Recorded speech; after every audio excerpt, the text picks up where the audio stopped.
All right, let's get started. So welcome to day 2 of the Abundance Challenge. Can you reflect a little bit on this picture that you see on the screen? Can you reflect a little bit on that and then tell me what you think?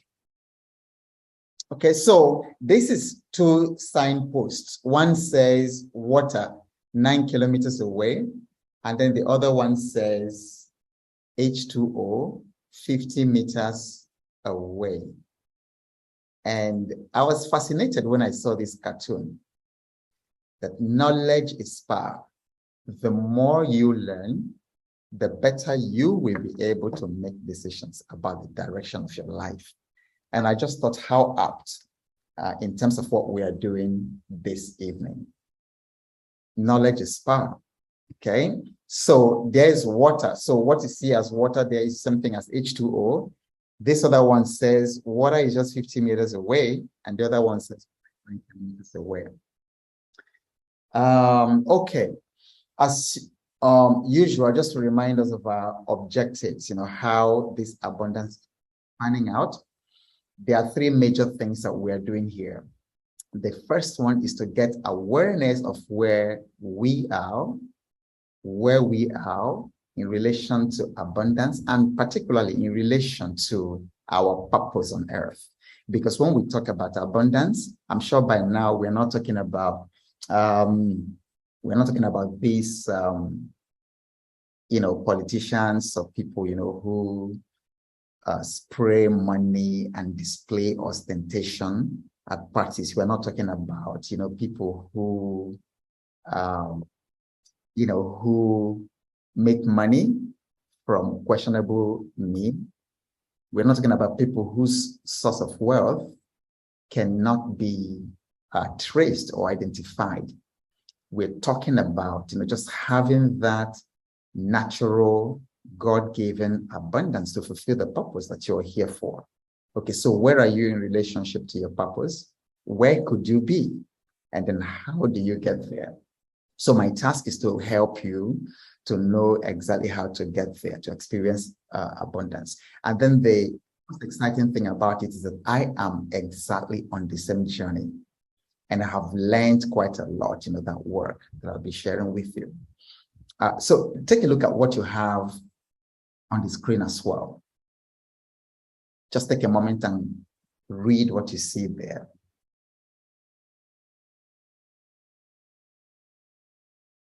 Have you seen anything like this, any ad like this anywhere in the social media, on flyers, on the streets? Just type yes if you've seen something like this, if you've seen this kind of ad anywhere in Nigeria. Okay, so I want to know how many people have seen something like this. Just type yes if you have. If you haven't, say no. Okay, so Yvonne says plenty of them. Okay. Okay. So it looks to me, oh, okay, they sponsored the post. I didn't even know that. Just take a look at all the yeses on the chart, and just this shows you a little bit of the temperature of our society now. So this +233 is Ghana. I have an office in Ghana, so when I go to Ghana, I see a lot of this. And then this is also a lot in Nigeria. In fact, in the city where I am right now, I was jogging the other day, I saw something like this. Somebody pasted on a tree along the road. Okay, so instant money, pocket no dry, pot money, money rituals, promotion in the office, all the way to police case, court case, love by work management, examination log, sex power, low sperm count, all kinds of things. You get that. Of course, this is one of the Nigerian versions. You can cry to Ugidi, the spirit of Ubiodi shrine, for spiritual help. Say call Baba for help. Okay, and then of course you have all these other ones, money rituals. This one even has a value proposition without human blood. Work of leadership, instant money, lotto number, marriage problems, instant solutions to all these problems. And then, of course, this one, you remember the story about the young 17-year-old in Ogun State, who killed his girlfriend for money rituals. And then this is what they do. I read an article somewhere that today alone, I mean, every day like today, like in Ogun State, 2 girls have been murdered for ritual. So Gandhi's 7 deadly sins, I never seen it before. I just saw it sometime today. It's about wealth without work. And if you look at all these things they put here, it's just really very interesting because that's what's going on in our country. Wealth without work, pleasure without conscience, science without humanity, knowledge without character. Some of you may have seen the viral video about lawyers who had their MBA meeting in Abuja and they were fighting over conference bags, low quality conference bags. I don't know if anybody saw the video today. Knowledge without character. A lot of people graduate from the university. In those days, we were giving degrees. When they were awarding us our degrees, like I graduated in 1988, and then the sentence was something like, the Senate of this university haven't found us worthy in character and learning. Now, what does this degree? So there were 2 things, character and learning. But so today, there's even neither learning nor character, politics without principle, commerce without morality, worship without sacrificing. Now, look at that verse 11. I just made a screen capture of that passage. It says, as a partridge that broods but does not hatch, so is he who gets riches, but not by right. It will leave him in the midst of his days, and at his end, he will be a fool. And then if you look around you, in your villages, in your community, you see that this is actually very true. So people do all these things. They all of a sudden instantly become wealthy, and you don't know exactly the source of all this wealth. But then you follow those people over the years, 10 years, 20 years, 30 years, it normally doesn't end. But yet people go to repeat the same mistake. So the essence of that, all that introduction, is that we are now going to talk about how to solve financial problems. So we're going to build on what we did yesterday, and then we're going to look at how to solve financial problems for the employee, for the startup, people here who want to start up their business, and then for those who have established businesses. So these 3 categories of people. So if you're in employment currently, or you want to start a business or a startup, or you're an established business, there's a lot for you today. I often feel that the reason all these ads for unorthodox ways to make money are increasing in our society is partly because people don't know how to solve financial problems. We were really never taught. It is not an excuse. It is an explanation, but it's not an excuse, for doing wrong. But I think that when you look at children growing up, the family never taught children how to solve financial problems. The school never taught. The places of worship where people go never teach people how to solve financial problems. The only thing that they talk about is to pray, but people don't ask themselves, okay, so we've been praying, we've been waiting on God, we've been fasting. Why is it that I still have these financial problems? So we are going to take some time and look at how to solve financial problems in our business, in our employment, in our individual lives. But we're going to do something very exciting for a start. So we're going to go into breakout rooms. So I'm going to send you into breakout rooms. Maybe, let me see how many of us are here. There are actually 85 people who signed up for this. I see 50 people here. I'm going to send you into a room. I think 4 or 5 of you in one room. And then I want all of you to take turns, okay? I want all of you to take turns. Take 1 to 2 minutes. Just share. Because there's a lot of power in community learning, in group learning, when we can share from each other. So sometimes what you share becomes something that brings the breakthrough to the person, to the people in your own group, much more than even what I say, myself, who is leading the meeting. So we're going to afford ourselves that opportunity. We're going to take some 10 minutes and then we'll come back and then debrief what you heard. So you're going to talk about what one belief or behavior will you let go in order to experience reckless abundance in your life. So basically, the reflection that you already feel, you just want to share a summary. And then the person with the longest hair in your group should lead the meeting. So in a moment, you're going to see a prompt. Okay, good. All right. So just accept and join one of the breakout.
Okay, some of you are not in the breakout rooms yet. Did you see the buttons?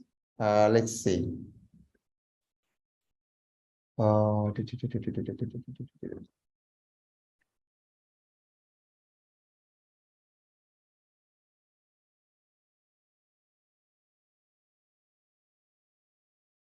Okay.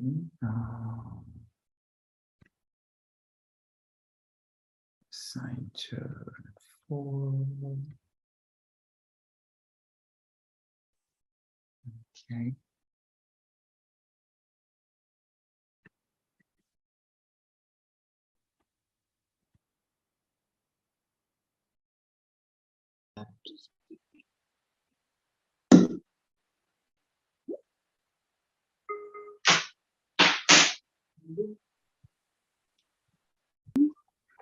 I've seen Precious and I'm seeing Amarachi, right?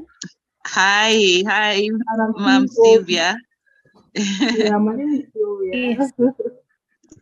So I think mine is procrastination.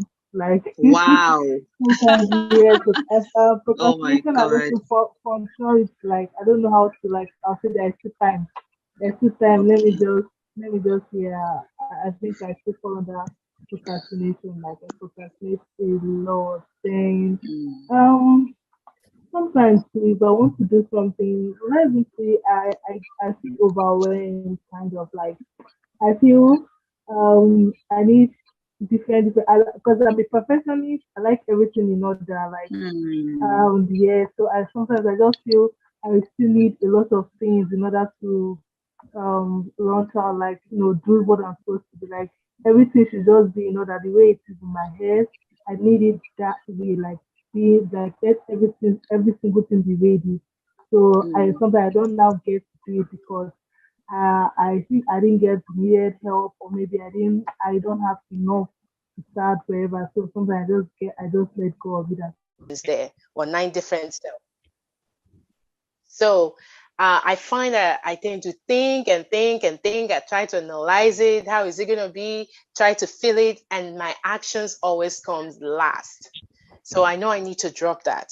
And then the second one I tend to think is, everyone else is already doing it. They probably don't need my inputs. What I have to say is probably not that important to everyone. So why bother? So these are the two major habits or thinking patterns that I'm really becoming proactive about dropping, especially with this 5-day challenge that we have embarked on, and making it a point of action to drop these. So who goes next? Okay, I want to go next.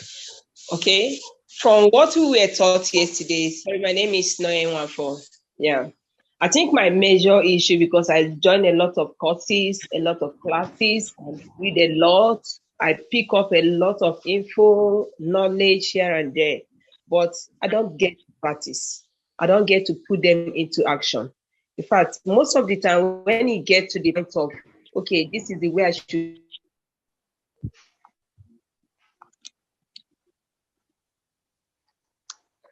do this thing to improve my sales, or to week to implement. One of the things I picked yesterday was practice, practice, practice. Learn to put into action what you have learned. Things I'm taking out from here is to be, and one of the things I'm taking out of here is to be more intentional in my pursuit of abundance. Okay, that's one. And then secondly, I will need to work very hard on my beliefs about abundance. For instance, today, I thought so much about abundance from what we took out from yesterday's meeting, that this universe should actually be called abundance. It makes so much sense to me. So I'm going to work on my beliefs seriously about abundance. Just like today, I spoke so much to myself that that lack is a lie in the midst of the abundance called universe. That's it from me. Thank you. Over.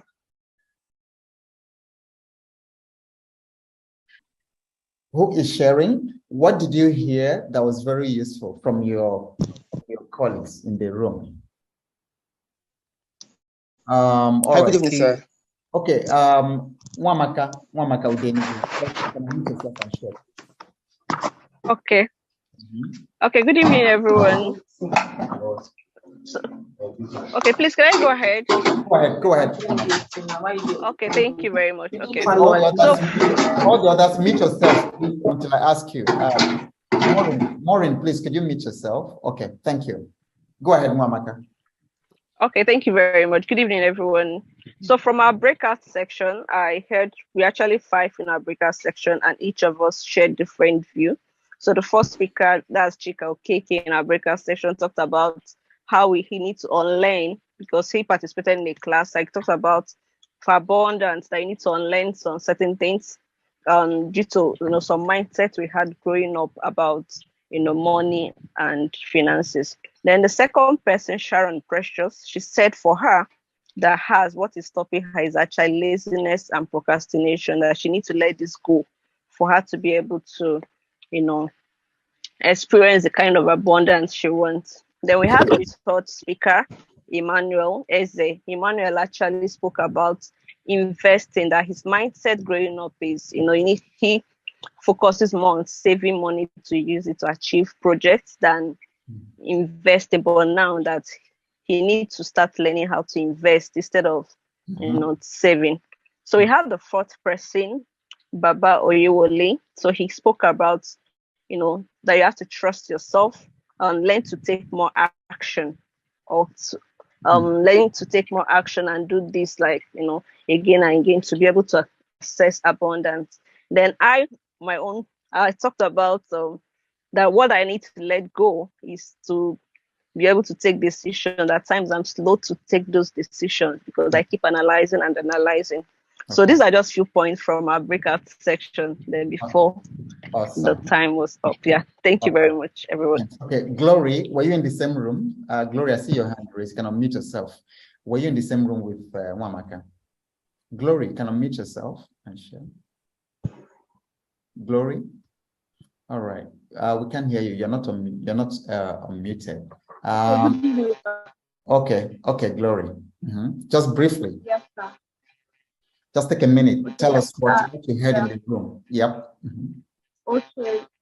In the room, when I was speaking, like, I kind of said that I don't really think I have anything because I'm open. Sorry, Glory, your audio is not very good. We don't hear you very well. So maybe you can mute for now.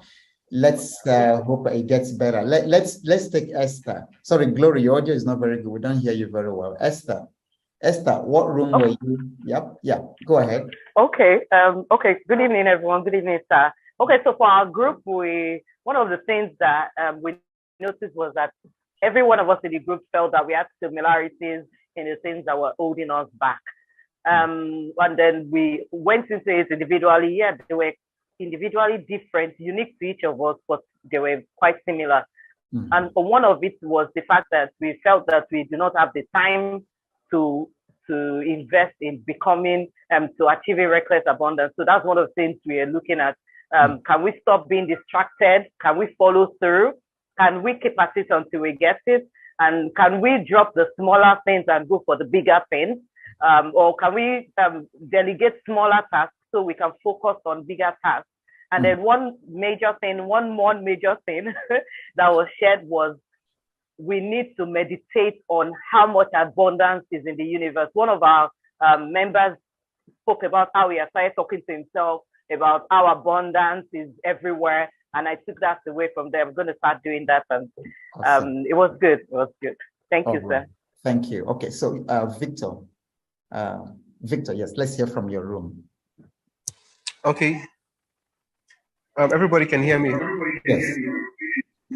So from my room, we had three. Victor, there's an echo. There's an echo in your room. We can't hear. Maybe there's another system that is on. We can't hear you very well. There's an echo.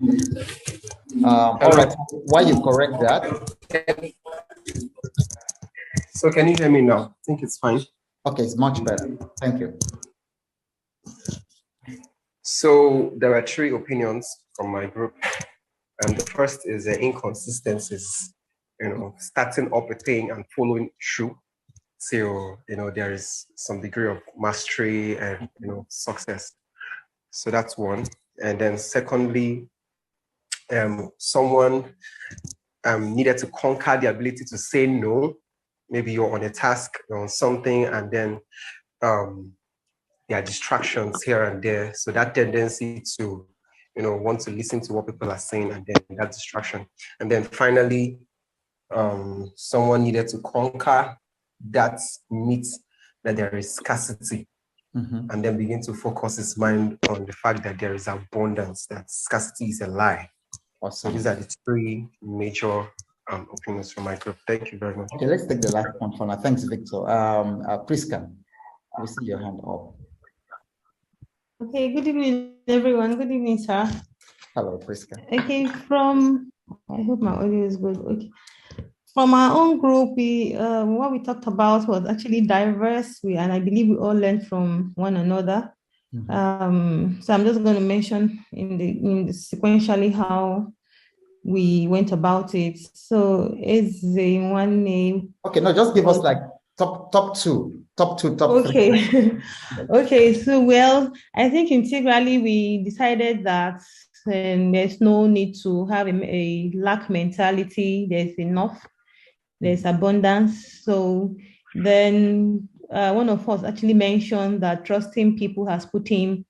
I don't know if it is, this is what you asked us to do, but I think it's very, very, it's worth checking out, or it's worth advising us generally on.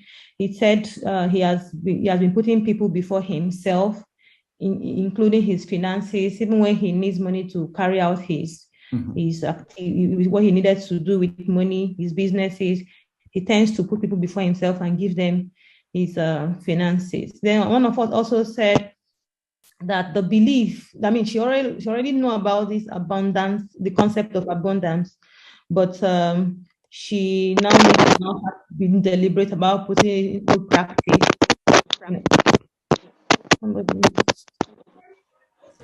So she needs to put it into practice now, and the belief that she has to do so many things to achieve abundance. She wants to let go of that belief that you don't need to do so many things before you can achieve abundance.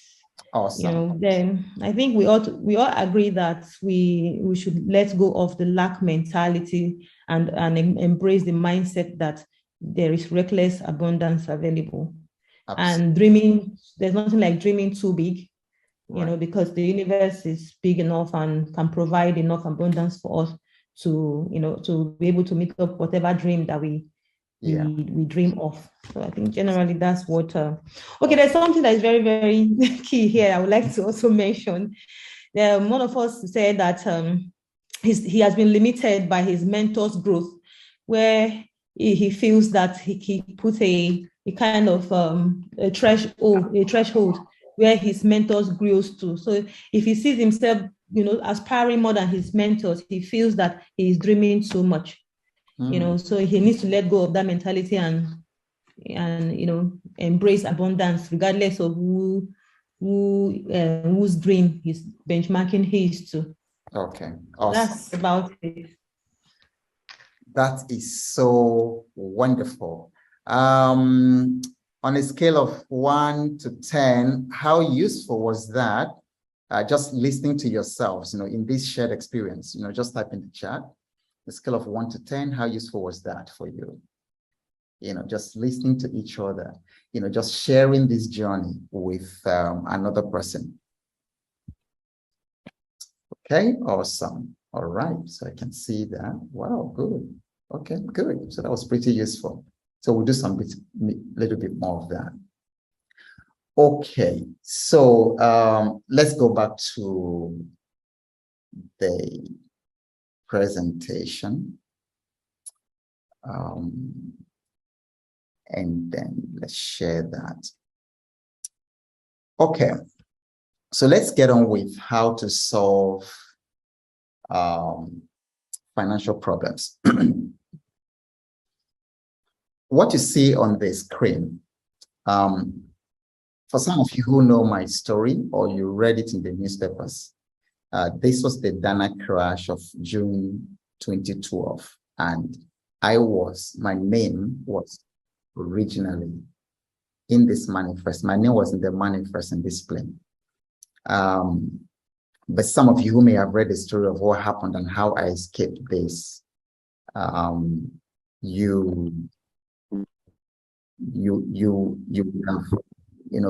wouldn't be here today if not for what had actually happened. You know, just one little act of, one little act of fortune.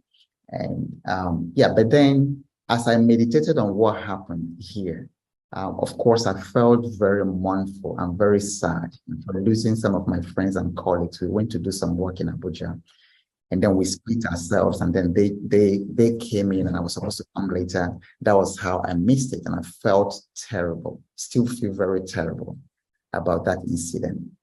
But the other thing that was actually more important for me was that I kept thinking that if I had gone on that day in June, that I would have left my wife and my children in such a terrible situation. As I thought about it, I wasn't ready. There's a concept in the scripture that talks about preparing your house, getting your house in order. And then getting the house in order is not just for people who are already old in their 70s and 80s. Getting your house in order involves everybody, whether you're a teenager or a young person, and then you have consciousness, and so I had felt that the worst thing that I would have done, for my loved ones, was to leave them in debt. There was so much debt I was carrying. We didn't have a house, so they would have been renting. The children were still very, like in the middle of their schooling and education. There was just no way that it would have been very easy for my wife to carry it through.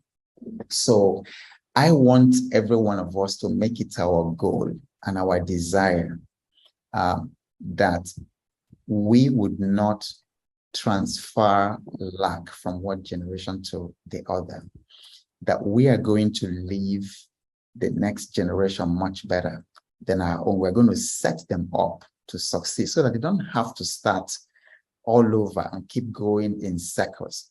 And then sometimes it's so bad that people actually die leaving their family in debt. There was a case, very, very strange case of a man who died a couple of years ago, but he was owing so much money. And the people he was owing interrupted the funeral and refused that he should be put in the grave until he paid the debt. That was really very sad thing. So we should never find ourselves in that kind of situation. So that's why it's important that we become intentional about solving our money problems, that we own it. We just don't wait for it to solve itself. So now, there are three types of money problems, okay? There are three types of money problems from my own experience and from the experience of thousands of people that I've helped in this journey. The first one is the survival money challenges, okay? Just like its name is, there are people who are on the survival mode, just basically to keep themselves physiologically constituted. It's a challenge every day, what to eat, what to wear, transporting themselves.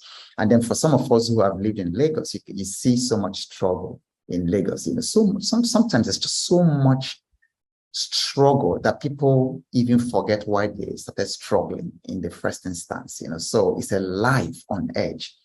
So survival money problems, just to survive, to be safe, just to have food to eat, just to have money to pay your bills. For a lot of people, every end of month is always a very big problem. Or whenever it is time and rent is due, it's always a very big problem. When the children are about to go to school, go back to school after holidays, it's always a very big problem. So this is survival money challenge. Money is never enough for the things that need to be done in the family. Okay. Now, the second level of money problems is the sustenance money challenges. So you've attained a measure of financial stability, for your family, but you still have challenges in maintaining that lifestyle, in paying for health, in paying for insurance, in maintaining that lifestyle and that brand that you have built. Okay, so that one, you're no longer on survival. You can find food to eat. You can find something to wear. You have a house, you have a roof under your head, but you see, the house needs to be maintained. Your lifestyle has to be maintained. The family has to be sustained. So the money challenges at this level are such that if they are not addressed, it can step you down back to survival. So sometimes you find people who are having sustenance money challenges, and if they don't solve it, they demodulate, back to survival money. But then the third money problem, which is a very good one, it's actually a very good problem. And that's really where all of us should aspire to be. The growth money challenges are the money challenges that involve how do you muster the resources and the funds to fund your growth, to fund your next level. So at this time, you're actually working on legacy problems. You're working on, things that are beyond you. You're working on self-actualization. You're working on, just growth. So it's no longer about just maintaining your lifestyle. It's no longer about just surviving. But now you're thinking about how do you grow? How do you grow others? How do you grow your impact? How do you grow your purpose? Or if you're a business owner, you're looking at how do you scale and how do you fund the scaling of your business? Because if your business has been at the same level that it has been for 5-10 years, it starts becoming boring. So you find growth money challenges, the challenges that you need to solve in order to grow your business or to grow your purpose or to grow your impact in the world. So these are the basic money problems. Now, here are some common shortcuts that people use for solving money problems. You already saw some of them. Okay, so here in this part of the world, we rely so much on miracles. So we have places we go, they call solution mountains, or we go to camp, or we go to conferences that, places of worship invite us to, and they have all kinds of catchphrases, for their programs, church programs. There was one I saw a couple of years ago somewhere in Onisha, and it says, "This nonsense must stop." Okay. And but if you are really honest to yourselves, miracles are sometimes they can just be very short-term solutions to financial problems if they do happen, but they are not really very sustained. Of course, money rituals, and some people also believe that, once they travel abroad, their problems will be solved. And then there's the get-rich-quick schemes, because sometimes you're under such financial pressure, and then somebody just comes in town and says, "Oh, there's this money-making opportunity. If you join, and do this and do this and do this, you will become very, very wealthy." And so people join, and then they get disillusioned after some time because it didn't turn out the way. There is a Yahoo. There is politics. I find in some parts of the country, everybody just waits for political cycle when elections are going on, and then when politicians are going to be dropping some change, and then they are printing flyers and they are joining in campaign and things like that. Okay, then emergency prostitution. Please mute yourself. I can hear somebody talking at the background. Emergency prostitution. One young lady in Benin reached out. She was owing so much money. Co-host, please, can you mute everybody and mute the person talking?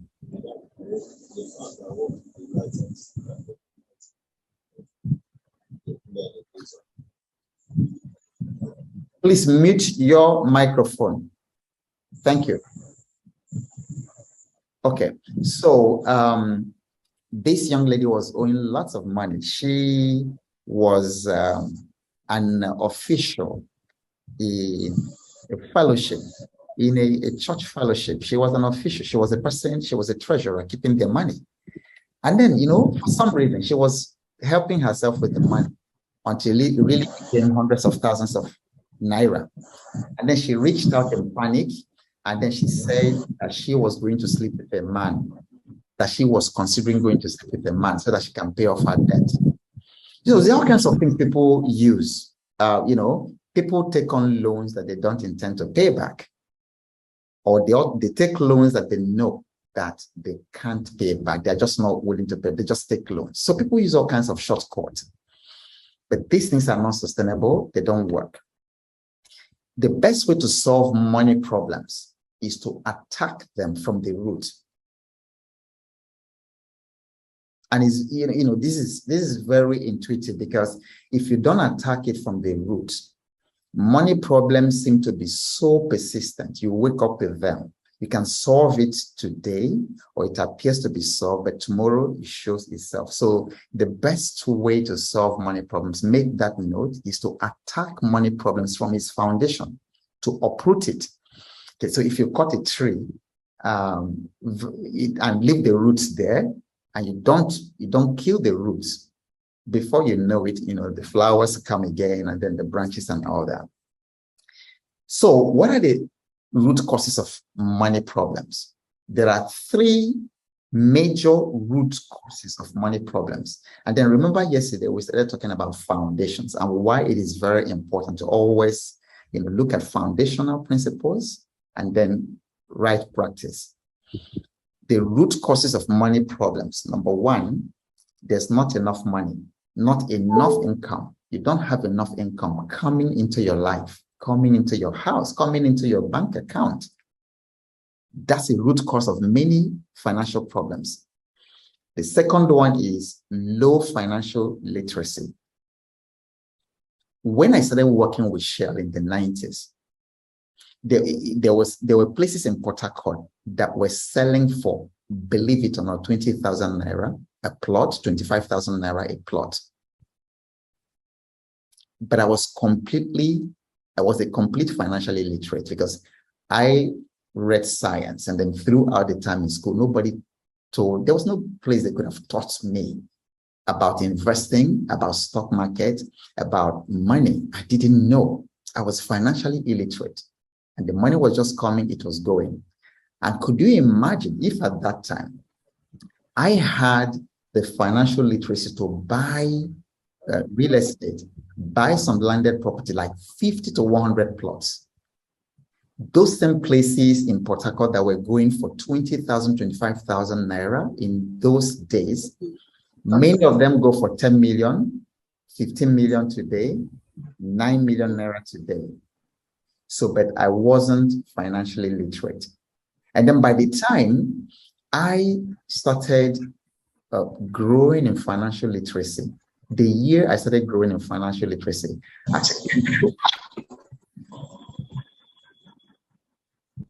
it took 3 books. It took 3 books to do it for me. And one of them was Rich Dad Poor Dad by Robert Kiyosaki. The other one was The Richest Man in Babylon by George Clason. And then the other one had to do with whether it was Charles Hannell, or Think and Grow Rich, by Napoleon Hill.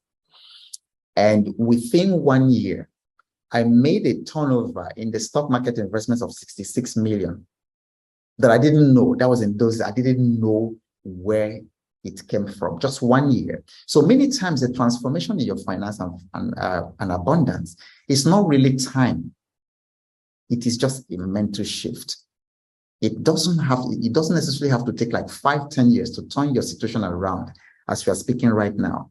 All it takes is just that mental shift. And then the third root cause of money problem is soul poverty. Okay, so actually, I have some slides to illustrate that. So there's not enough money. For some of us who read David Copperfield, you remember this quote by Charles Dickens.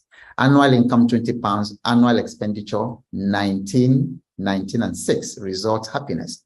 Annual income, 20 pounds, annual expenditure, 20 pounds, ought and 6, result misery. To put it back in our own language, you earn, in the year, you earn 1.2 million naira. Okay, that's 100,000 naira a month. So you earn 1.2 million naira. Okay, are there even salaries of 1.2 million in this economy? That's too low, because 1.2 million, 100,000 naira is like how many dollars? About 100, not up to $200. So that's like 1.2 million is like $2,400 in the year. It's terrible. So now, if you earn 1.2 million in the year, but your expenses are 2.2 million, okay, 2 million, you earn 1.2, your expenses are 2 million, including all the Ashore case, all the Ashore bees, all the burial ceremonies, all the wedding attendances, all the whatever, school fees, house bills, and all that. You know, if you earn 1.2, but you are spending 2 million, that is serious stress. Okay, I was looking at some of your reflections on yesterday, and then I asked you the question, what would it feel like, you know, for you to never worry about money again for the rest of your life? And then someone actually said, yeah, it's going to be, it will feel very exciting. And he said that his blood pressure will come down. And so one of the ways to get your blood pressure haywire is spend more in the year than you bring in. Okay, so not enough is a cause of money problems. Of course, when it comes to low financial literacy, one of these scriptures that hit me, that slapped me in the face a couple of years ago, of what uses money in the hand of a fool, since he has no intention of acquiring wisdom. The hidden secret here, and I hope you don't miss this, because a lot of business owners miss it, a lot of people, you know, salaried employees, they miss the secret here. The purpose of money, the primary purpose of money, is to acquire wisdom, not to buy food. And so a lot of money problems people have relate to the fact that they are not spending money in acquiring wisdom. Because it's the wisdom you acquire from the money you have that will multiply that money. Therefore, money that has no wisdom tied to it doesn't grow. It's not multiplying. So it perpetuates lack, you know, poverty. Sleep with this scripture of what uses money in the hand of a fool, since he has no intention of acquiring wisdom. I'm going to come back to this scripture much later. Then in terms of soul poverty, John wrote that, I pray that you may prosper in all things. How many things? Please participate with me again. It's been a long time I saw something in the chat. How many things? That you may prosper in how many things? Type in the chat. I'm taking a look. All things. All things. All things mean all things. All things in Greek means all things. All things in Yoruba, in Hausa, in Efik mean all things. And be in health. You see, but this is where we miss the whole thing. This is where we miss the whole gist, essence of this verse. He said, just as your soul prospers, just as your soul prospers. So your prosperity, your abundance, your financial growth will always be in alignment with how much your soul is prospering. So the prosperity of your soul is causative to abundance, meaning if you want to prosper, you don't go running after prosperity. You go focusing on the prosperity of your soul, and then the prosperity physically will automatically manifest. So what is soul poverty? Some of the signs of soul poverty is lack of forgiveness. You know, so when I go to work with some of my big clients, you know, the multinationals you hear about and things like that, and I go to work with them and then we're having retreats. These are the things I focus on. Put on the table. So these are the things that I focus on, because if you don't work, you know, you're a human being. We have 6 human faculties. Okay, we have our 6 human faculties. And so if all these faculties are not working, let me see if I can remember them offhand. Okay, so there's a faculty of imagination. All right, there's faculty of imagination. There's a faculty of memory. So you can imagine waking up every day and having to remember everything all over, how to brush your teeth, how to put on your clothes and all that. Life would be horrible. So there's memory. There's a faculty of the will. Okay, there's a faculty of the will. Nothing moves in your life until the will is activated. Prodigal son said, I will arise. So the only time, see, that's why nothing changes in your life until you change. So the will is a faculty of the intellect. There's a faculty of the emotions. And then there's one more, there's faculty of the conscience. Anytime any of these faculties is not working, it shows up in everything. It shows up in your finances. It shows up in your marriage. It shows up in the way you show up in life. And so a lot of people just pick work or career and they focus on developing their career, but they're not developing their character. They're not developing their imagination. They're not developing their conscience. They're not paying attention to their conscience. They're not developing their emotions. And so you're developing just one thing, your career or your business, but you're not paying attention to this. And so your soul is not prospering. Because if you carry lack of forgiveness, now this is not a religious thing. Like I've told you, I'm not religious. I used to be. But now I'm more of a kingdom citizen. You know, I follow God like he's my king and part of his kingdom. You can do all these things, but if you can't forgive, in fact, it says clearly that neither will your heavenly Father forgive you. Can you imagine? You're running a business. You're trying to be promoted in where you're working, but you're carrying unforgiveness in your heart. And then God says he can't forgive you. And so many people don't know why they're not doing well. Many years ago, while I was still a student, you know, we had an outreach at Nembe particularly. So I led the student outreach, missions outreach there. And then when it was time for prayer, we're praying for people in the praying line. And then one woman came. She'd been married for 7 years. And her husband was also there. She came in the line and she wanted me to pray for her for the fruit of the womb. And then the Holy Spirit told me clearly, I heard it clearly. So as I was about to pray, I said, don't pray for her. I said, don't pray for her. Tell her to go back and to reconcile with her husband. And I just said that. When I said it, she went and started crying because it's like she knew what exactly it was. So lack of forgiveness in your heart can create poverty in your pocket. So your soul must prosper. And then soul prosperity involves things like love, gentleness, kindness. Because if you're unkind, your soul is not prospering. You know, faithfulness. Can you be trusted in your word? Are you faithful? If you tell people something, if you say, I'm coming at 12, do you get there at 12? Or do you get there at 5 minutes or 10 minutes past 12? And then, you know, so your soul must prosper for your pocket to prosper. So do you have bitterness in your heart? You've got to deal with it because it's killing your finances.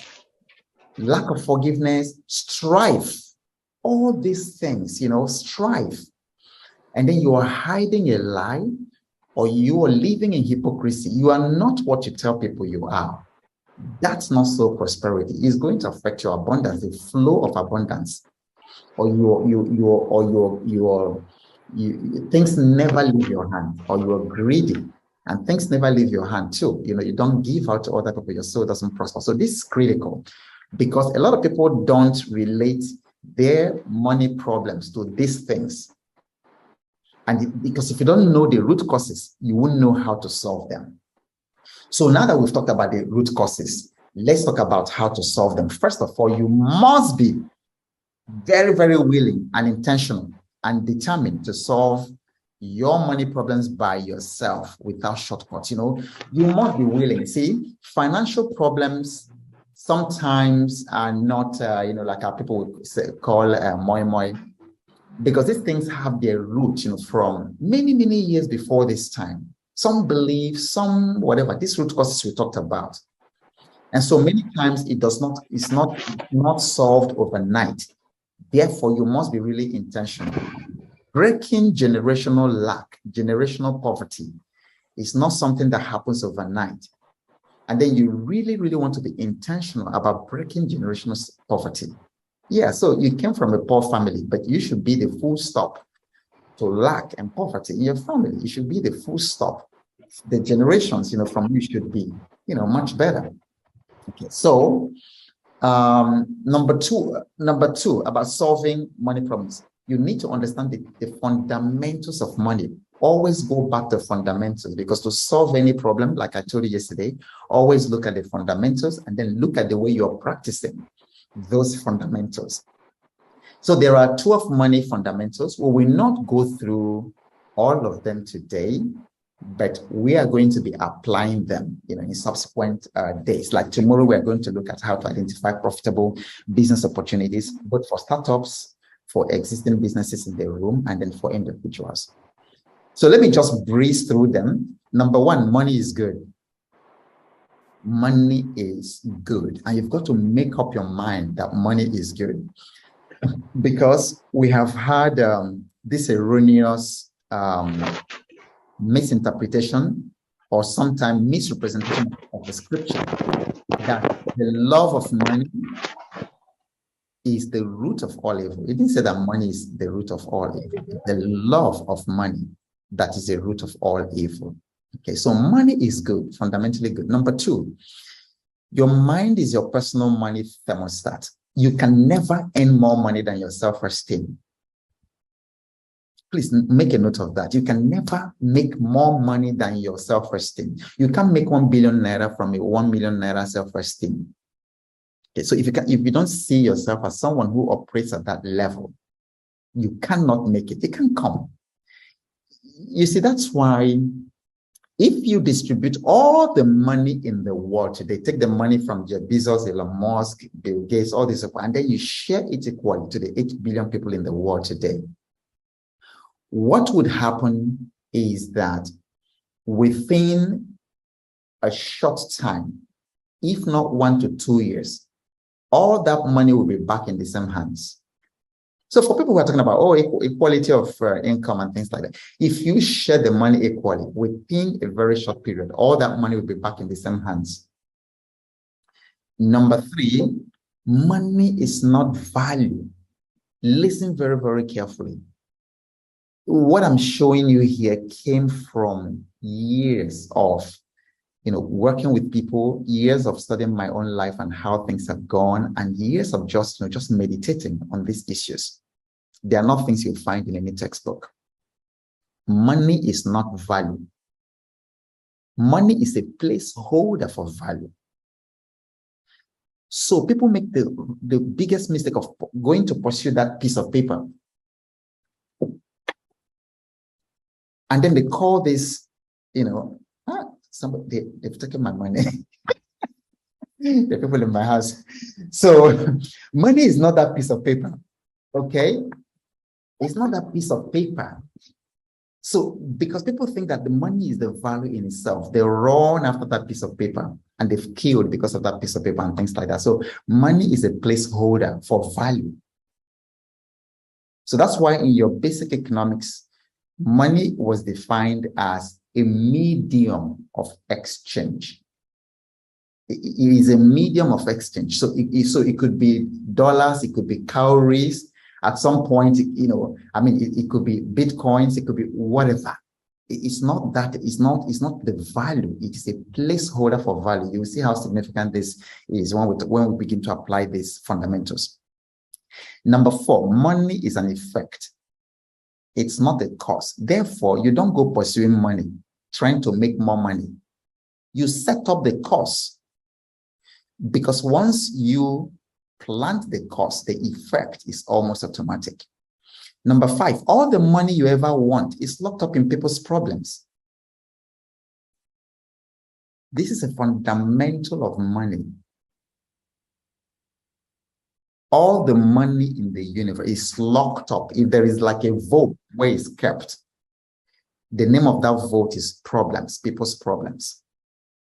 Number six, therefore, solving problems and serving people is the root of wealth. So the only way to get that money out of the pockets of the people is to solve their problems and to serve them. Jesus said, if you want to be great in the kingdom, learn to be the servant of all. And then the amount of wealth that you will ever make is going to be proportional to the number of people that you serve. So you look at your sister, all around you, you're either carrying something, a chip made by, what is the chip company, the most, whatever, or you're having a product made by Apple or Microsoft or something, on you somewhere, You're having something that belongs to them somewhere. So they are serving billions of people all over the world. And that's why they have so much money. Number 7, selling. Selling costs money. Selling costs money. If you want money to drop, selling must happen. So for those people who don't like selling, here's the good news. You have to make peace with selling. And I think that selling has been so misrepresented that people think that selling means, to cheat people and all that, but selling is actually serving. Number 8, money is at the intersection of that value and selling. So you've got value, and then somebody has the money to exchange for the value, and then in between, selling has to happen. Number 9, every piece of cash in your hand has 2 parts, bread and seed. So in Isaiah, God says that he gives bread to the eater and seed to the sower. But what happens? We all consume everything as bread. And we wonder, when you eat your seed, you're done for. And then when I say seed, I've already talked about seed yesterday, because seed has been misrepresented, especially in religious circles, to just mean money. So when they say seed, sow seed, and people think it's money. Yeah, that's part of it. But that's a very tiny part of what seed is. I told you what the seed was yesterday. Okay? No person can get rich unless another shows him or her incredible. This was told me by my 82-year-old mentor from nowhere. I was taking a walk with him. He just said, look, Obo, nobody can get rich until another person shows him. I hope we have time to talk about this. But you see, like what I'm doing right now, I've never done before. I think, of course, many of you who know my programs, I've never run this 5,000 naira, Some of my clients, I saw some of you here, we see from MTN, and then a couple of you from different companies. And of course, Jamila from Credit Registry is also here. I don't do this. But do you know, it was somebody who showed me and told me and showed me why I should do this. And when I started doing that, I didn't know how to. So I called a young man because I never knew how to actually create a sales page. But somebody did it. And I said, okay, I can spend months trying to create a sales page, or I just talk to somebody who does it. I'm paid. So I called that young man up and said, how much would you give me for 1 hour of your time, to do a sales page? And the guy said 60,000 naira. I wired the money to him. And then here we are. I had a sales page. And then for the first time, I did this. 85 of you have come into this program. Somebody showed me, and somebody is still showing me. So right now, I've also paid a gentleman $10,000 to show me. I have paid $20,000 to some people. I have paid. And then for some of you in business here, let me tell you this secret. If you've been following me on social media, you probably have seen it once or twice, or a couple of times in my post. When I left Shell and started consulting, and I was billing people $10,000, $5,000, nobody listened to me. Nobody. So for years, I'm telling you, for years, I was broke. People were resisting. Nobody was paying me that kind of money. But something very strange happened. I now subscribe to the program of another coach. And I paid $7,000 to Robert Kiyosaki. I paid $20,000 to Internet Market IMC. I paid, there was a gentleman at some point I was paying, was it like $500 a week? I've paid thousands and tens of thousands of dollars for people to show me the way. So you are listening to me today, you love it. And then for those of you I've worked for, you love it, and the transformation is incredible. But people showed me and I paid for it. People showed me. So nobody gets rich until another person shows him or her. If you are not ready to pay for knowledge and pay for coaching, pay for mentorship, it is a long night when it comes to abundance. I can guarantee you that one. It's a principle of money. Number 10, generosity is the fertilizer of abundance. I don't have time to give you my stories. But see, random acts of kindness, generosity, you see, don't pass by an opportunity to be generous, because that's actually what's opening. I don't understand how it works. I do not know how it works. Couple of years while I was still in Shell, one of our neighbors' children was out of school, you know, and I saw her roaming around the streets, you know, for 1 month after school resumed. So I called her one day. I think her name was Precious or something. I said, "Why are you not in school? What happened?" And then she said that they didn't have the school fees, that they couldn't pay school fees. That was in Lagos. So I called the mother because the father was hustling abroad, just a neighbor. We're not related. I don't know them. We're not related. So I called the mother and said, "How much is the school fee?" She told me, and I spoke with my wife. And then the very next day, we gave them the money. And the girl went back to school, never knowing that I was going to get in situations where I wouldn't be able to pay school fees for my children. And then that one-time act resulted in multiple times of people paying school fees, you know, for my children when I couldn't pay after I left Shell, and then my business collapsed, and then things weren't working. And as I'm talking to you, see, my children attended Loyola, and so the school fees were not small. So at some point, we really struggled, you know, to send them back to school. And then guess what? You know, somebody that I do not know up to today paid off that school fee, paid it off, and then instructed the school not to let us know. So up to today, my children left Loyola long time ago. But up to today, I do not know who paid the school fees. So generosity is a very powerful fundamental of money. And then number 2 of money is patient by nature.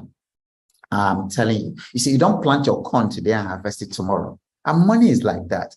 That's why all these get rich quick schemes, they don't work. They just fizzle out over time. And I've tried so many of them. And all the times I lost money, something around impatience was the $100,000 plus I lost after I left Shell was, you know, to Nospetco and Wells Zone, was because they said, "Oh, just put this money here. Every month we will give you 10%. Every month we'll give you 10%, you know," and that was how that money went. Money is patient by nature. Patient money is powerful, and it actually multiplies faster than the money that looks fast. Okay, looking at our time. Okay, so let's now start talking about how do you operationalize this. All these things that we're talking about, okay? So there's one I call the credit alert test, okay? And I would like all of you to do this because we're talking about solving money problems. And so we are saying that the number 1 root cause is not enough money. So it means that we have to, if we are to solve money problems, if it is not enough, we have to find a solution to it. If it's low financial literacy, we have to find a solution. If it's sole poverty, we have to find a solution to the root causes. So we're now talking about the issue of not enough money, all right? So when it's not enough, what do? Is to create enough money. All right. So type in the chat, everybody. How many credit alerts do you receive every 24 hours? Everybody type in the chat. If it's 0, say 0, okay? On average, okay, on average, how many credit alerts do you receive every 24 hours? Type in the chat. Every 24 hours, okay? Every 24 hours, you receive a credit alert. So I can see 0, 0, 1, 2, okay, 0, 0, okay. Every 24 hours, like every single 24 hours, how many credit alerts do you get? Okay, 0, 0, 0 there, 0. Okay, somebody has 50. Awesome. 0.25, at least 5. 0.0000. That's hilarious. 000. So I can tell. So now you know where your money problem lies. Like when I was working in Shell, it was 0 every 24 hours. And I only got credit alert once every month. So in 1 year, that was 13 credit alerts because they used to pay us 13th month. Can you imagine you building your entire life on 13 credit alerts? And for those of you who are in salaried jobs, how can you build your life on 12 alerts in the year? That's that, and then 0 alert. But you see, if I ask you how many times you get debit alert in the same 24 hours, oh, a lot. Because out there, you buy orange, you buy groundnut, you buy food, you buy recharge card and all that. So 0 credit alert, but several debit alerts in one day. How can you survive? How can you sustain that?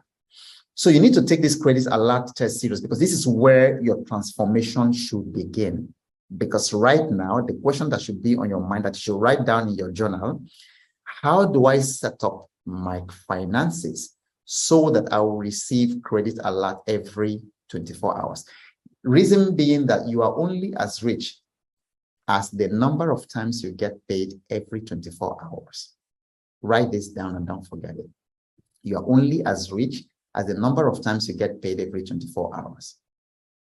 So the more times you're paid, you see, that's why people who set up a business and then they have a retail store, for instance, and then they have a foot traffic of like 1,000, 2,000 people coming in there. That's why retail stores are doing very well. The margin on their SKUs might be very little, okay? Like they're selling Indomie, 1 pack of Indomie, and then they're getting little margins. But by the time they have so much turnover and so many people coming in there every time, that, just the frequency of credit alerts is critical. So your number one assignment for all of you here is come up with ways to increase your credit alerts, because 12 credit alerts will not sustain you. That's why you're having so many money challenges. That's why you can't pay your bills. That's why your blood pressure is going up. That's why you're having difficulties. Your number of credit alerts are very, very limited. You've got to set it up such that there will be credit alert, more than 1 credit alert in the month. Okay, now I'm looking at our time, and there's still a lot more to cover, but I think we can start from there tomorrow. Let me see if I can cover the money pyramid, so that we can start, because how do we set up? Okay, so we're not just talking about the principle, but then how do we set it up? Because now at least it should be clear to you that the reason you are having so much money challenges is that you're having more debit alerts than credit alerts. And 12 credit alerts cannot sustain you. 12 in a whole year, credit alerts. But I saw somebody in the chat who has 40 every 24 hours. You can't be the same. I saw somebody also in the chat who has 50. And then if you look at that thing, business is involved. And that's another secret. That's another secret. It's not that it's, I'm going to tell you how to grow your business. I have some growth plans for 3 kinds of people: those who are working, those who are starting a business, and those who have established business. We're going to cover that. We're going to cover all that. So I think that's probably where we stop today, so that we don't rush through the other things. I'm going to cover tomorrow how to increase the income in your business, how to increase your income in startups, how to increase your income as employees. You don't want to miss this tomorrow when we do that.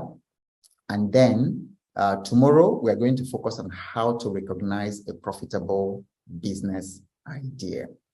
Okay, so now for reflection today, we have just 4 or 5 minutes left. So you will go to, actually, right now, I'm going to put this in the chat so that some of you can, you can actually do this right away. You don't have to wait until tomorrow, because when this thing is, when it is fresh in your mind, it's very easy to do that. So I put that link where you can go and then put down your reflection, and also do this credit alert exercise. Okay, well, What practical steps will you take to address the 3 root causes of your financial challenges? Okay, so you are going to write that one down. Remember, you normally get a copy of your reflection. So in your journal, you can draw 2 lines on the page and then cross it at the top, and then have not enough, financial literacy, soul poverty. And then all the things you're going to put in this sheet, you copy it and paste them. All right. So how are you going to address the not enough problem, the root cause of your money challenge? How are you going to increase earning? Come up with brainstorms. What are you going to do about your financial literacy? Because you can never earn more money than the level of your financial literacy. And then how are you going to address your soul poverty, the growth and the prosperity of your soul? Be very specific, put all those things down, people you need to forgive, things you need to do, whatever needs to free your heart and free your conscience. Maybe somebody you've been owing money, and then somebody you've owed money, and then you don't want to pay. Things like that. Because you see, the scripture says that a wicked person borrows and does not pay back. I was into so much debt, 40-something million. And I was owing financial institutions, I was owing individuals and things like that. So what I had to do was write out all my debts and all the figures. And I said, I wrote a scripture promise on top of it, Psalm 23 verse 1, the Lord is my shepherd, I shall not lack. I put it on top of that place. I pasted it in my bedroom. I was seeing it. I would lay my hands and speak to those debts. And then one by one, all those debts, 10 million to this bank, 10 million here, 2 million here, and all that, 1.2 million to landlord, all those things, I paid them off because I told God, I do not want to be a wicked person. So that is so growth, because you don't want to have, and the scripture said, owe no man anything but love. Don't owe somebody. When people do it in Nigeria, they tell you, terrible experiences. People tell you, somebody just says, oh, please, can you give me this 150,000 that I need to do this? I will return it in 2 weeks. And 2 weeks have turned into 4 years, into 5 years. You can pay it if you actually want it, but you are not paying it. These are things, so list all these things out, these actions you are going to take, and put it there.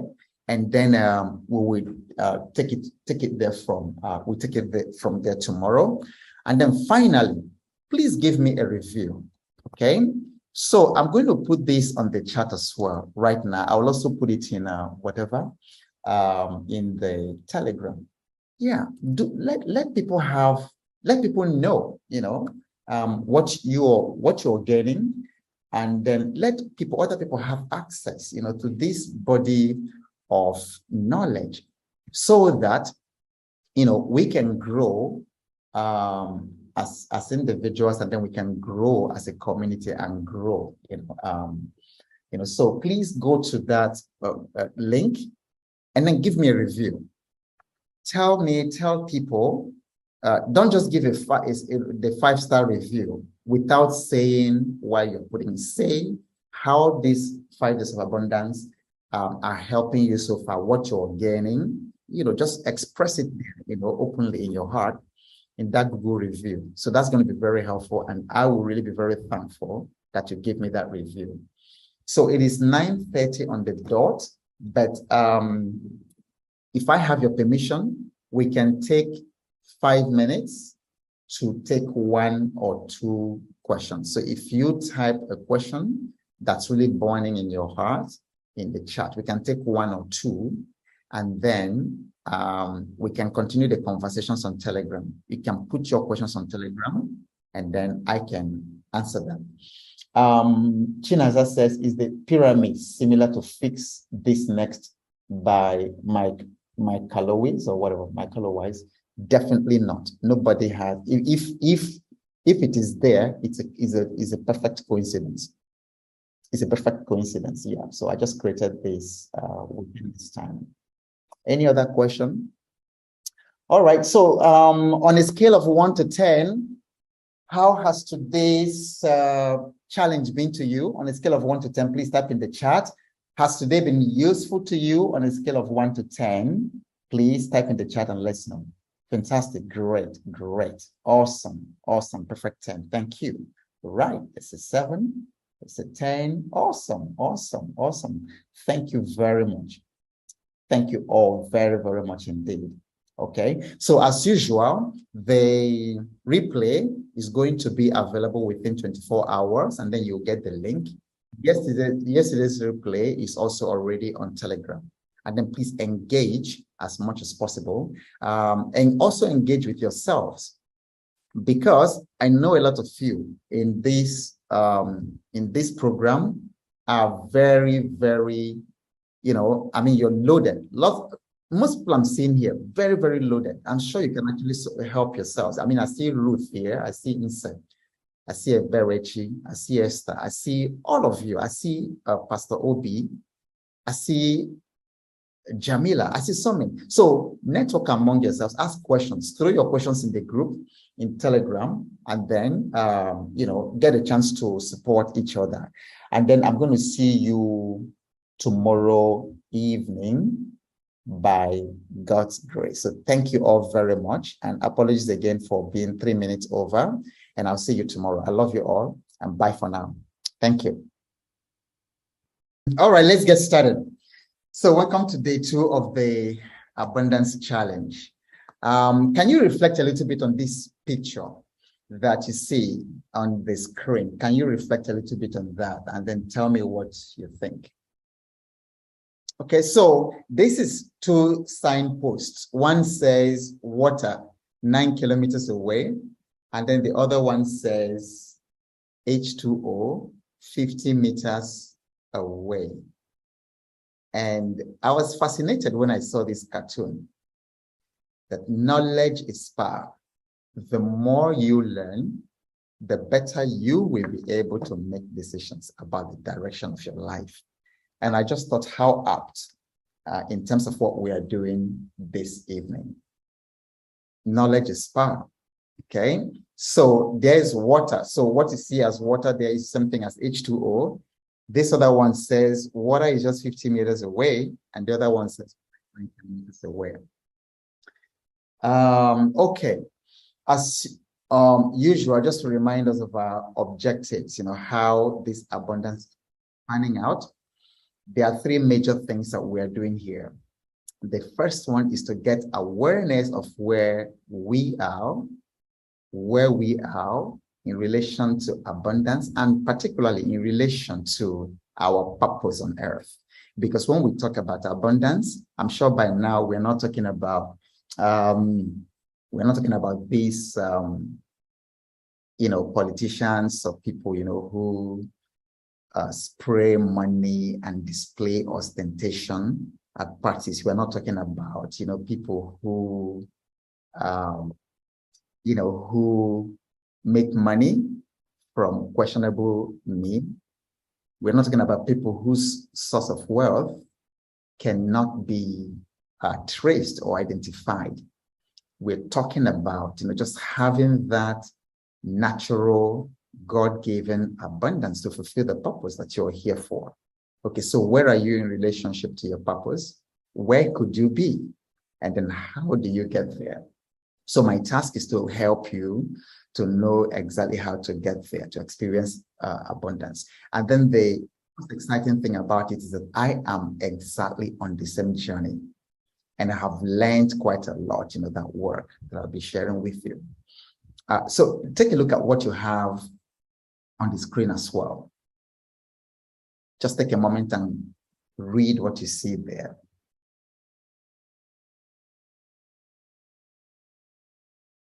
Have you seen anything like this, any ad like this anywhere in the social media, on flyers, on the streets? Just type here if you've seen something like this, if you've seen this kind of ad anywhere in Nigeria. Okay, so I want to know how many people have seen something like this. Just type yes, if you have. If you haven't, say no. Okay, so Yvonne says plenty of them. Okay. Okay. So it looks to me, okay, they sponsored the post. I didn't even know that. Just take a look at all the yeses on the chart, and just this shows you a little bit of the temperature of our society now. So this +233 is Ghana. I have an office in Ghana, so when I go to Ghana, I see a lot of this. And then this is also a lot in Nigeria. In fact, in the city where I am right now, I was jogging the other day, I saw something